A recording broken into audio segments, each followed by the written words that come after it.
Тов чимээн дээр Бармаш компанитай холбоотой таны талаар мэдээлэл гарсан байна. Энэ талаар та мэдээлэл өгнө үү? Энэ андуу тушаа мэдээлэл байсан.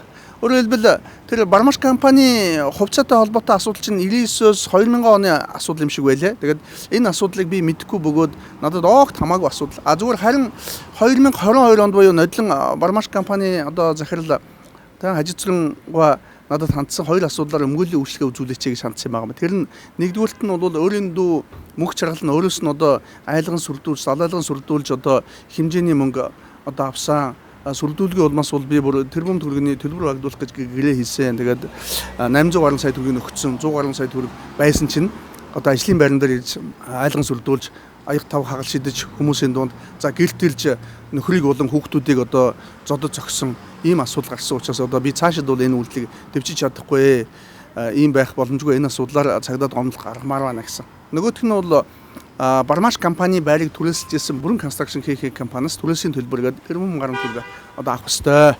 Тэгээд энэ асуудал шийдэгдэхгүй удаад байна.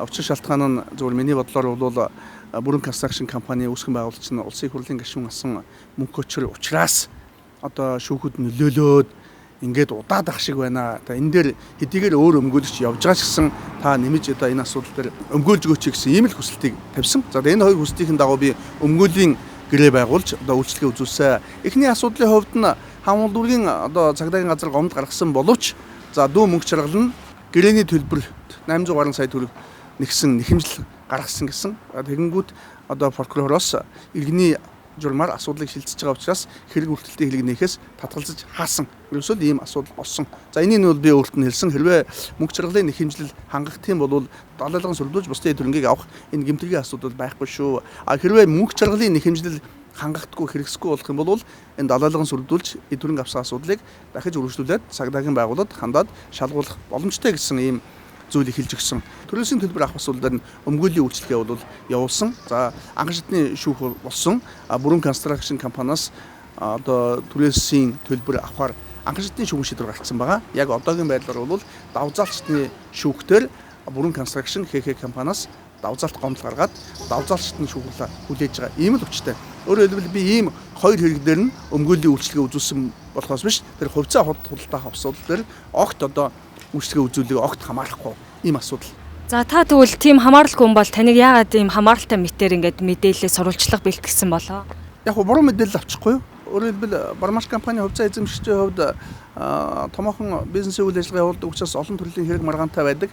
Маргаан төсвөр дээр өөр өмгөөлж авсаг л ойлгоогүй байхгүй. Тухайлбал одоо чинь за би энэ хоёр хэрэг дээр өмгөөлөө. Гэтэл нодлон намайг хан улдурын цагдаад өргөлт гаргаа явж хахад Бүрэн констракшн компани түүний захирлын гаргасан Бармаш компани одоо энэ хувьцаа эзэмшигчтэй холбоотой хоёр эрүүгийн хэрэг үйлдэлтэй хэрэг үүссэн байсан.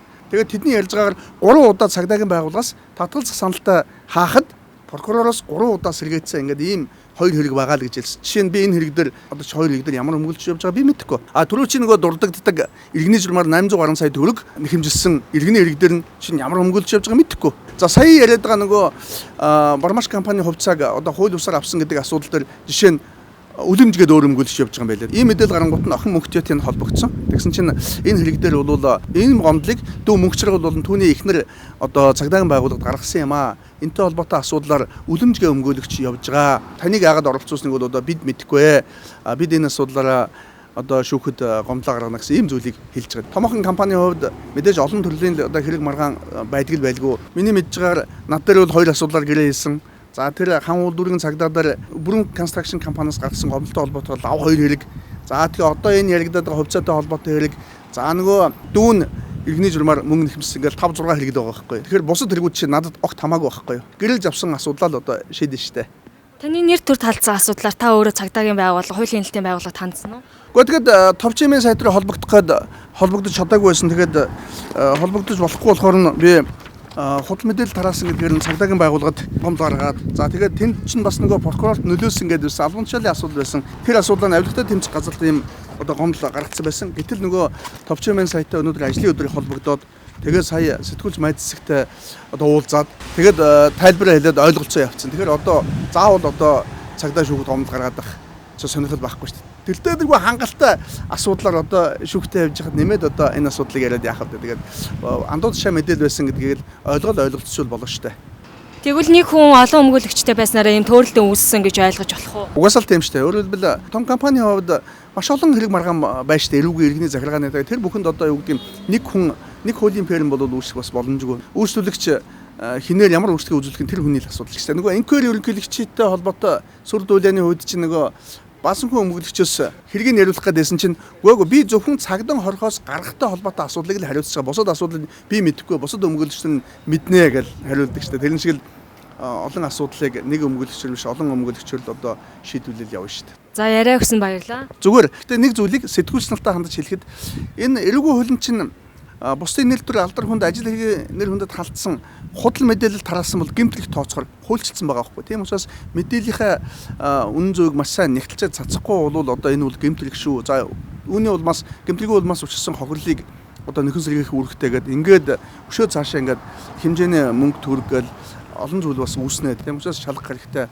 Сая зүгээр товчмын маж цэцэг сэтгүүлстэй ярилцаад үзэж хаад надад мэдээлэл их сурвалж байгаа. Их сурвалж тэгж хэлсэн гэдэг байгаа байхгүй. Гэтэл тийм биш. Хаанаас ямар мэдээлэл олж авах нь сэтгүүлчийн асуудал боловч тараасан асуудал нь өөрөө сэтгүүлчтэй хамаатай байхгүй. Тэгэхээр нөгөө өөр хүн худал мэдээлэл өгсөн асуудал нь өөрөө тухайн сэтгүүлчийг одоо гэмбэр угаас чөлөөлөх, эрүүгийн ялаас чөлөөлөх үндслэл биш шүү. Энийг л аягүй сайн анхаарах хэрэгтэй. Яг хуу ташинд одоо хууль зүйн зөвлөгөө ч юм уу те өгчээ. За баяртай. За баяртай.